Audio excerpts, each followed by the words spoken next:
Halo semuanya, perkenalkan nama saya Kendrick Lavender, kelas SA 601 dengan NIM 2021035. Saya dari Universitas Katolik Musi Caritas. Saya sedang melakukan analisis studi kelayakan bisnis pada Warung Syapa dengan dosen pengampu Ibu Dewi Sri, SE MSI AKCA. Selamat menyaksikan. Pertama, latar belakang pengembangan usaha. Warung sembako merupakan bisnis yang mudah karena barang dagangan merupakan barang yang kebutuhan sehari-hari seperti sembako, kebutuhan dapur, kebutuhan kamar mandi, dan beberapa barang kebutuhan rumah tangga lainnya. Warung sembako merupakan usaha yang sangat diminati banyak orang dan juga dicari orang. Dengan alasan kebutuhan pokok masyarakat yang tidak pernah habis, terutama ibu rumah tangga yang sadari dari dulu sudah sangat sadar perlunya kebutuhan tersebut, dan usaha ini menjadi suatu usaha yang tak akan berpengaruh oleh tren maupun perubahan zaman. Warung Syapa merupakan warung yang menambahkan sembako dan kebutuhan sehari-hari. Selain itu juga menjual pulsa elektronik dan voucher kuota serta kuota baru. Untuk mempertahankan kualitas pelayanan terhadap pelanggan, Warung Syapa memberikan pelayanan yang sangat baik dan harga yang ditawarkan juga sangat jangkau. Tujuan penyusunan analisis studi kelayakan bisnis pada Warung Syapa bertujuan untuk mengetahui kelayakan Warung Syapa dengan menggunakan metode SWOT dan perhitungan faktor strategis SWOT. Tujuan untuk Warung Syapa ini yaitu: 1. Mendapatkan penghasilan, yang kedua memenuhi kebutuhan konsumen, yang ketiga menerapkan kemampuan berwirausaha, yang keempat memunculkan bakat untuk berbisnis. Ruang lingkup. Pada laporan studi kelayakan bisnis yang membahas tentang Warung Syapa, di sini saya tidak seluruh aspek yang ada pada studi kelayakan bisnis, tetapi beberapa aspek yang ada pada Warung Syapa mengenai ruang lingkup, diantaranya analisis 10 aspek dan analisis SWOT. Ruang lingkup usaha yang dijalankan ini berupa toko atau warung kecil yang dekat dengan rumah pemilik dan mudah diakses oleh masyarakat sekitar dan konsumen. Profil usaha. Nama usaha Warung Syapa, pemilik usaha Yunita Punamasari, alamat usaha Jalan Batu Jajar, Sukarami, Kecamatan Sukarami, Kota Palembang, Sumatera Selatan 30151. Bergerak di bidang perdagangan atau dagang. Jenis usaha perdagangan. Produk yang dijual yaitu sembako dan kebutuhan sehari-hari. Tahun berdiri 2017. Jumlah pegawai 2 orang yaitu untuk suaminya dan Syapa anaknya. Jangkauan pemasaran warga sekitar. Selanjutnya gambar dari Warung Syapa. Yang pertama, gambar Warung Syapa dilihat dari depan. Yang kedua, gambar produk yang dijual. Sejarah berdirinya Warung Syapa. Peluang kerja yang semakin sempit membuat beberapa orang lebih memilih untuk berusaha. Salah satu usaha yang cukup menjanjikan adalah membuka warung sembako atau kelontong. Meski kini semakin banyak swalayan, namun Ibu Ita menganggap bahwa berbelanja di warung sembako dekat rumah justru lebih murah. Makanya, Ibu Ita bisa memanfaatkan peluang ini untuk mencari keuntungan. Sekilas tampak banyak butuh modal, tapi sebenarnya Ibu Ita hanya perlu uang di bawah 7 juta untuk membuka warung sembako. Dengan menyewa tempat usaha untuk membuka warung sembako, alasan Ibu Ita membuka warung sembako ini karena gaji dan dari bulanan suaminya tidak mencukupi kebutuhan sehari-harinya dan kebutuhan anak sekolah, makanya Ibu Ita membuka warung sembako ini. Warung ini sudah berjalan selama 5 tahun dan Ibu Ita sudah ada kemajuan dari tahun ke tahun sebelumnya. Bukan hanya itu, Ibu Ita juga menjual sembako, kebutuhan sehari-hari, menjual rokok, dan menjual pulsa serta voucher kuota. Jenis bidang usaha. Warung Syapa merupakan salah satu perusahaan yang bergerak di bidang perdagangan yang menjual sembako dan kebutuhan sehari-hari, berlokasi di Palembang. Warung Syapa ini membutuhkan modal yang tidak terlalu besar dan tenaga kerja dibutuhkan kurang dari 3 orang. Usaha ini merupakan usaha yang memenuhi kebutuhan sehari-hari dan menambah pendapatan sehari-hari juga. Warung Syapa didirikan oleh Ibu Yunita Punamasari pada tahun 2017. Pada saat ini Warung Syapa mempunyai 3 pekerja, diantaranya suaminya yaitu Pak Anto, istrinya yaitu Ibu Ita, dan anaknya Syapa yang ikut membantu dalam bekerja dari kasir, pencatatan stok barang, dan pelayanan pelanggan. Pada warung siapa ini mempunyai visi dan misi. Visinya yaitu yang pertama, dapat mengembangkan usaha ini hingga dapat membuka sebuah toko yang besar di kota ini. Yang kedua, dapat membuka cabang toko yang lebih banyak lagi. Dan misinya, adapun yang menjadi misi dari usaha ini adalah dapat diterima dengan baik oleh masyarakat, mendapatkan kepuasan dari masyarakat, dan memperoleh keuntungan. Analisis 10 aspek. Yang pertama, aspek pengembangan usaha. Dalam warung siapa membutuhkan pengembangan usaha, yaitu pencatatan stok barang dan harga barang serta skill yang untuk menjual suatu produk. Dalam pengembangan usaha ini mempunyai beberapa poin yang penting, yaitu kebutuhan pasar, sistem keuntungan, harga barang, pola penjualan, dan kualitas barang. Dan juga harus membuat pembukuan yang baik dan benar agar warung siapa ini bisa mendapatkan keuntungan. Kedua, aspek keuangan dan pemodalan. Usaha ini mempunyai modal awal untuk warung siapa yang berasal dari tabungannya sendiri sebanyak 10 juta. Untuk membayar sewa 6 juta, 1,5 juta untuk membeli etalase dan lemari, dan 2,5 juta untuk membeli barang jualan.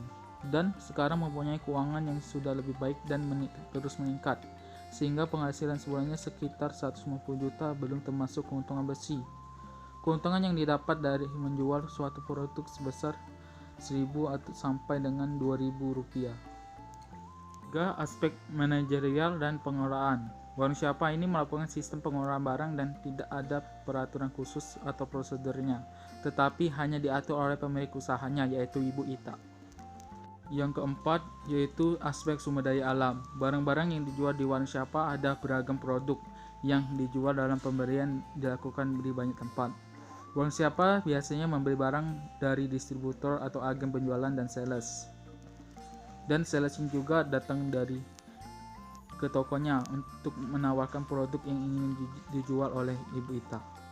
Dan juga distributor atau agen penjualannya, Ibu Ita harus membeli barang di tempat distributor atau agen penjualan itu tersebut. Dan kalau sales juga datang ke warung siapa untuk menawarkan produk yang ingin dijual.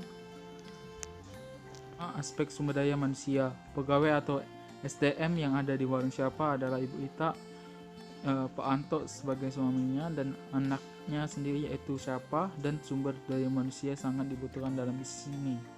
Tapi dalam bisnis ini sumber daya manusianya ada 3, yaitu anggota keluarganya sendiri. Aspek pemasaran. Dari segi pemasaran, bisnis ini memasarkan produk tidak melalui iklan, melainkan meningkatkan pelayanannya, seperti menentukan harga yang cocok untuk dijual karena memiliki pesaing, membuat tata ruang barang yang terang dan rapi, membuat lingkungan warung yang bersih, dan meningkatkan pelayanan yang ramah agar konsumen membeli barang tempat warung siapa ini, dan meningkatkan kualitas dari pelayanan ini. Yang ketujuh, aspek perkantoran dan pergudangan. Warung siapa ini tidak memiliki pergudangan dan perkantoran karena dilakukan di tempat usaha sendiri. Tempat pergudangan juga terdapat di warung siapa, tempat penjualan produk itu. Yang kedelapan, aspek rencana strategis pengembangan ke depannya. Strategi kedepannya yang akan dilakukan warung siapa ini adalah terus meningkatkan pelayanan dan menyesuaikan harga barang sesuai dengan kebutuhan masyarakat, serta mempertahankan harga agar konsumen menetap, dan meningkatkan kualitas pelayanan. Yang kesembilan, aspek teknologi. Warung siapa sudah menggunakan teknologi seperti menjual pulsa elektronik dan menjual kuota. Warung siapa juga belum menggunakan teknologi dalam transaksi bisnisnya, hanya menggunakan pencatatan manual dan kalkulator. Aspek legalitas dan aspek lainnya. Bentuk atau badan hukum perusahaan. Bentuk usaha warung siapa ini merupakan badan hukum berseorangan, tanpa ada pembedaan kepemilikan antara hak milik pribadi dengan hak milik perusahaan. Dan warung siapa ini belum memiliki izin usaha dagang karena pemilik usaha menganggap usahanya masih kecil dan untuk memenuhi kebutuhan sehari-hari. Karena usaha warung siapa ini sudah berdiri selama 5 tahun dan usahanya masih kecil dan tidak perlu membuat izin usaha dulu. Dan saat usaha bisnisnya sudah besar, baru Ibu Ita membuat izin usahanya. Aspek organisasi dan manajemen. Organisasi 1. Identitas perusahaan. Nama perusahaan, Bank Syapa, alamat perusahaan, Jalan Batu Jajar, Sukarami, Kecamatan Sukarami, Kota Palembang, Sumatera Selatan. Struktur organisasi. Yang pertama tuh pemilik toko, di bawahnya ada kasir dan 2 pelayan. Bank Syapa ini tidak memiliki karyawan, namun hanya ada suami dan 1 anaknya yang membantu pemilik usaha sebagai kasir dan suami dan anaknya sebagai pelayan. Sekaligus juga yang membantu Ibu Ita dalam menyusun barang dan mengantarkan barang pesanan pembeli. 1. Uraian tugas atau pekerjaan. Aspek manajerial dan pengelolaan adalah suatu aspek yang menjalankan sebuah bisnis atau pengelolaan manajemen. Dalam Bank Syapa ini melakukan manajemen seperti bagian administrasi dan kasir, yaitu pencatatan stok barang dan pencatatan transaksi jual beli antara konsumen dan pemilik toko. Dan ada pencatatan stok barang. Jika stok barang yang sudah habis maka dicatat untuk dibeli kembali. Dan terakhir ada pelayanan pelanggan. Pelayanan pelanggan ini sangat diperlukan dalam usaha karena bisa meningkatkan kualitas pelayanan pada konsumen, dan konsumen juga ingin menetap pada warung itu karena pelayanannya sangat baik dan juga pelayanan ini sangat dibutuhkan dalam usaha Bank Syapa. Berikut merupakan biodata pemilik dan karyawannya. Yang pertama, pemilik usaha. Nama Yunita Purnamasari, umur 36 tahun, jenis kelamin perempuan, jenis pekerjaan pemilik toko dan kasir. Yang kedua, nama Anto, umur 38 tahun, jenis kelamin laki-laki, jenis pekerjaan pelayanan pelanggan. Dan yang terakhir, yang ketiga, yaitu nama Syapa, umur 14 tahun, jenis kelamin perempuan, jenis pekerjaan pelayanan pelanggan, dan membantu pencatatan stok barang. Peralatan dan perlengkapan. Peralatan dan perlengkapan yang dibutuhkan Bank Syapa yaitu 1. Kulkas, 2. Tempat es krim untuk tempat es krim dan es batu. Yang ketiga, lemari kaca. Keempat, rak pajangan. Yang kelima, buku dan pena. 6. Meja dan kursi kasir. Aspek pasar. Untuk strategi pemasaran, pemilik usaha tidak melakukan pemasaran apapun. Pemilik hanya menunggu pembeli datang sendiri ke tokonya, dan pemilik menggunakan cara tradisional, yaitu dari mulut ke mulut. Alasannya memilih cara pendistribusian tersebut adalah agar konsumen lebih leluasa untuk memilih kebutuhannya, sehingga dapat mempertimbangkan harga dan kualitas produk tersebut. Selain itu, tidak perlu menggunakan perantara karena hal itu akan membuat biaya lebih. Walaupun tidak adanya strategi pemasaran yang dilakukan oleh pemilik, masyarakat sudah mengetahui toko ini dan sudah memiliki banyak pelanggan. Hanya saja sekarang juga menjadi tujuan pemilik adalah bagaimana mempertahankan pelanggannya agar tidak pindah ke pesaing lain, dan berusaha memberikan pelayanan yang sebaik-baiknya agar para pelanggan secara tidak langsung mempromosikan toko sembako tersebut ke orang lain atau konsumen lain, agar tercapai tujuan dari Bank Syapa ini mendapat keuntungan dan mendapatkan konsumen tetap. Aspek pemasaran ada 2, yaitu yang pertama 1. Promosi. Promosi yang dilakukan Bank Syapa ini dengan menggunakan media dari mulut ke mulut. Yang kedua, pengembang pasar. Setelah membuka usaha ini bertahun-tahun dan setiap harinya sangat ramai dikunjungi konsumen, dan usaha ini tidak hanya menjual kebutuhan sehari-hari, tetapi menjual voucher, kuotas, pulsa, rokok, dan lain-lainnya seperti gas, es krim, kerupuk, dan lain-lain. Gambaran pemasaran sebuah toko kelontong atau sembako yang dimana di dalamnya terdapat kebutuhan atau perlengkapan yang dibutuhkan dalam kegiatan setiap harinya, baik berupa makanan ataupun barang kebutuhan sehari-hari seperti beras, gula, minyak goreng, dan gas LPG, serta galon, telur, sabun mandi, sabun cuci, rempah-rempah, sampo, kecap, rokok, dan lain-lain. Nama produk dan standar mutu produk. Produk jasa atau jenis-jenis produk. Beras, gula, tepung, minyak. Karakteristik yang penting, yang terbaik untuk konsumen. Sabun, pasta gigi, sampo, merek ternama. Makanan snack, minuman ciki, sehat untuk dikonsumsi. Sapu pel, kualitas baik untuk para bot di rumah. Produk jasa atau jenis produk. Beras, harga pabrik biaya produksinya 7.500, harga jual 8.000. Harga yang ditawarkan oleh pesaing 8.500. Minyak, harga pabrik 8.000, harga jualnya 9.000, harga yang ditawarkan oleh pesaing 10.500. Sabun, harga pabriknya 1.400, harga jualnya 1.800, harga yang ditawarkan oleh pesaing 2.000. Minuman, harga pabrik 500, harga jual 800, harga yang ditawarkan oleh pesaing 1.000. Wilayah atau daerah pemasaran. Wilayah atau daerah pemasaran warung Syapa adalah hanya di sekitar wilayah Palembang. Segmentasi pasar. Geografi. Wilayah yang dijadikan tempat usaha yaitu Jalan Batu Jajar, Kecamatan Sukarami. Alasan pemilik toko memilih tempat ini karena letak toko dekat dengan tempat tinggal pemilik. Yang kedua, psikografis. Metodologi kualitatif yang berfokus mempelajari konsumen. Metodologi ini menggunakan karakteristik psikologis sangat seperti nilai, keinginan, tujuan, ketertarikan, dan pilihan gaya hidup untuk parameter segmentasi. Yang ketiga dan terakhir, demografi. Berdasarkan demografi, secara tempat usaha yang dijadikan sebagai tempat penjualan tersebut ramai penduduk karena dekat dengan perumahan masyarakat. Faktor kompetitif. Dalam usaha ini, Ibu Ita mempunyai 3 pesaing yang sama-sama membuka toko sembako, tetapi Ibu Ita mempunyai banyak kelebihan dibandingkan toko-toko lain.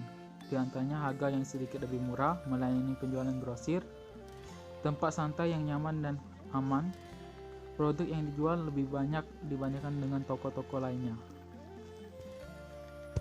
Sistem transportasi perdagangan. Warung Syapa memberikan layanan pengantaran barang untuk pembeli yang tidak bisa datang ke toko. Transportasi yang digunakan berupa kendaraan roda 2, yaitu motor. Permintaan produk. Permintaan masa lalu atau yang sedang berjalan saat ini. Permintaan pelanggan pada 3 tahun yang lalu. Pada tahun 2019, toko ini bisa menghasilkan 100.000 perharinya. Pada tahun ini terjadi peningkatan konsumen dan pendapatan yang didapatkan meningkat menjadi 250.000 lebih perharinya. Proyeksi permintaan untuk 5 tahun mendatang. 1. Melengkapi semua produk kebutuhan konsumen agar warung dapat terus meningkat. 2. Menjalin hubungan baik dengan para konsumen atau pelanggan. Yang ketiga, memberikan pelayanan yang sebaik mungkin kepada pelanggan. Faktor yang mempengaruhi permintaan selama ini dan masa datang. Yang pertama, permintaan konsumen. Yang kedua, harga produk. Ketiga, persaingan antar warung atau toko lain. Peluang pasar. Peluang yang bisa dimanfaatkan ialah pada waktu hari Sabtu dan Minggu, serta peluang yang sangat besar ialah pada waktu sebelum hari besar seperti Hari Raya Imlek, Idul Fitri, dan Idul Adha. Pada waktu tersebut banyak pengunjung yang berbelanja ke toko ini. Kesimpulan aspek pasar dan pemasaran. Aspek pasar dan pemasaran merupakan aspek yang paling utama yang harus dilakukan pengkajian dalam studi kelayakan bisnis, karena tidak akan mungkin suatu bisnis didirikan dan dioperasikan jika tidak ada pasar yang siap menerima produk dari perusahaan. Karena meskipun perusahaan dapat memproduksi produk-produk beraneka ragam, namun bila produk tersebut tidak laku, maka produk tersebut akan menambah beban kerugian bagi perusahaan. Jika pasar yang dituju tidak jelas, prospek bisnis kedepannya pun menjadi tidak jelas, sehingga risiko kegagalan dalam bisnis menjadi besar. Oleh karena itu, sebelum melakukan kajian-kajian yang lebih jauh lagi, penekanan pengkajian pertama yang harus dilakukan adalah aspek pasar dan pemasaran. Kajian yang dilakukan dalam aspek pasar dan pemasaran bertujuan untuk menguji serta menilai sejauh mana pemasaran dari produk yang dihasilkan perusahaan dapat mendukung pengembangan usaha atau bisnis yang direncanakan, agar kajian aspek pasar dan pemasaran sesuai dengan rencana dan tujuan bagi pelaku bisnis, maka perlu dikaji beberapa faktor yang mempunyai pengaruh terhadap kelayakan bisnis, ditinjau dari aspek pasar dan pemasaran. Kajian aspek pasar berkaitan dengan ada tidak adanya potensi pasar dan peluang pasar di masa yang akan datang, serta beberapa market share yang dapat diserap oleh bisnis tersebut dari keseluruhan pasar potensial. Selanjutnya, analisis SWOT. 1. Strength atau kekuatan. Ada 7, yaitu yang pertama, produk sembako adalah produk yang pasti dibutuhkan oleh semua orang. Ini berarti ada kebutuhan atau adanya pasar, sehingga tidak perlu khawatir soal ada atau tidak yang membutuhkan sembako. Tempat yang strategis sehingga memungkinkan orang-orang untuk melihatnya. Dibandingkan dengan warung lain yang ada di lingkungan kami, warung Siapa menyediakan kebutuhan lebih lengkap. Walaupun harga bahan pokok naik, tak menjadi masalah karena bahan pokok sangat dibutuhkan. Jumlah karyawan yang dibutuhkan tidak begitu besar. Pelayanan yang sangat ramah membuat pelanggan ingin berbelanja di warung Siapa. Volume barang dagangan relatif lengkap. Ada jasa antar barang gratis bila pembeli tidak dapat mengambil barang belanjaan. Bahan sembako yang dijual lengkap sehingga tidak perlu pindah ke toko lain. Sudah memiliki banyak pelanggan tetap. Yang kedua, weakness atau kelemahan. Jika melakukan kesalahan dalam pelayanan terhadap konsumen dapat menghilangkan kepercayaan pelanggan. Banyaknya yang membuka usaha ini sehingga banyak pesaing yang terjadi, apalagi masalah perbedaan harga yang hanya sedikit dapat menurunkan pelanggan. Lahan yang menyimpan dan memanjakan kebutuhan masih kecil sehingga toko kami terlihat seperti penuh dan terkadang menjadi kendala bagi pembeli untuk melihat barang yang mereka beli. Karena baru dalam berbisnis, kita belum memiliki informasi dan relasi supplier yang sanggup menyediakan produk dengan harga murah. Sering pakai untuk kebutuhan pribadi, persaingan harga. Belum memiliki toko cabang yang lain. Terdapat banyak pesaing di daerah sekitar warung sehingga banyak persaingan yang terjadi, apalagi masalah perbedaan harga, dan tempat untuk menyimpan dan memanjangkan produk masih kecil. Yang ketiga, opportunity atau peluang. 1. Memberikan keuntungan yang cukup. 2. Prospek dan peluang yang cukup besar untuk dikembangkan karena semua orang membutuhkan bahan-bahan pokok seperti beras, gula, minyak sayur, dan lain-lain. Yang ketiga, bisa dikerjakan oleh keluarga sehingga tidak membutuhkan karyawan yang banyak. Yang keempat, modal pertama tidak terlalu banyak atau besar. Yang kelima, ada yang mengisi atau menunjukkan jualan. Yang keenam, adanya teknologi. Yang ketujuh, cukup menjanjikan kalau bisa memasarkan dengan lebih baik. Yang kedelapan, pangsa pasar yang besar. 9. Toko sembako merupakan usaha yang mudah berkembang. Yang 10, produk sembako ini tersedia untuk semua sumber daya manusia sehingga produk ini dapat digunakan oleh semua kalangan.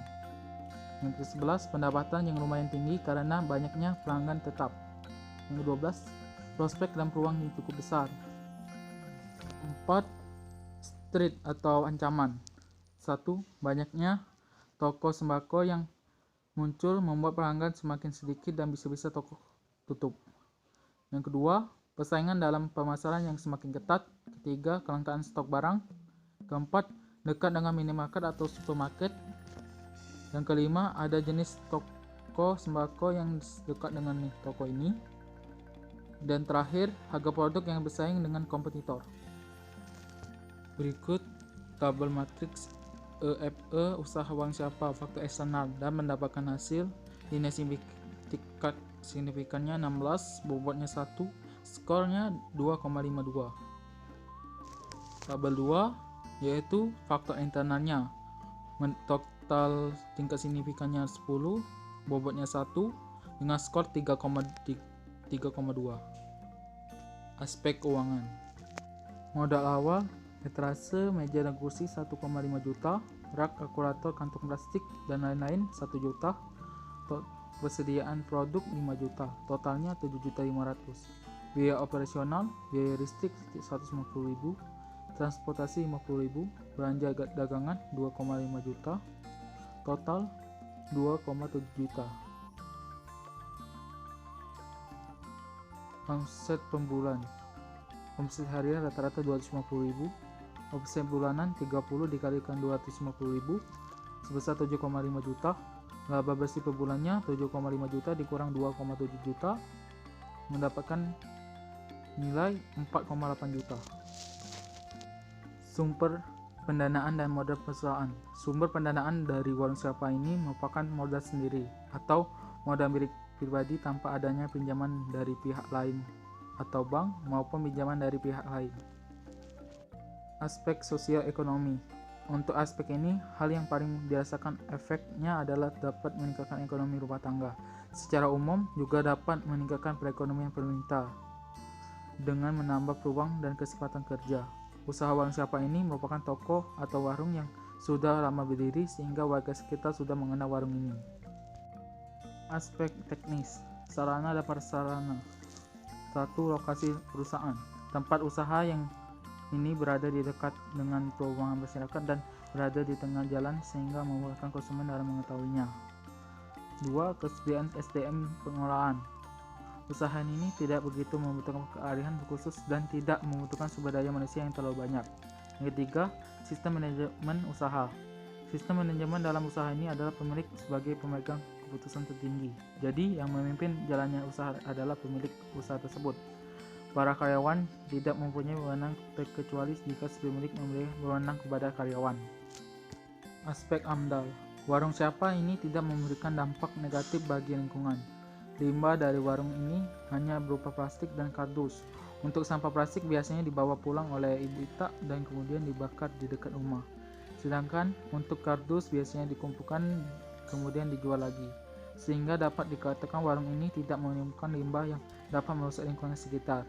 Warung ini malah memberikan dampak positif, yaitu memberikan kemudahan dalam akses memperoleh kebutuhan masyarakat sehari-hari. Kesimpulan. A. Kesimpulan studi kelayakan bisnis. Usaha toko sembako ini merupakan usaha yang sangat menjanjikan karena akan menghasilkan omset yang tinggi.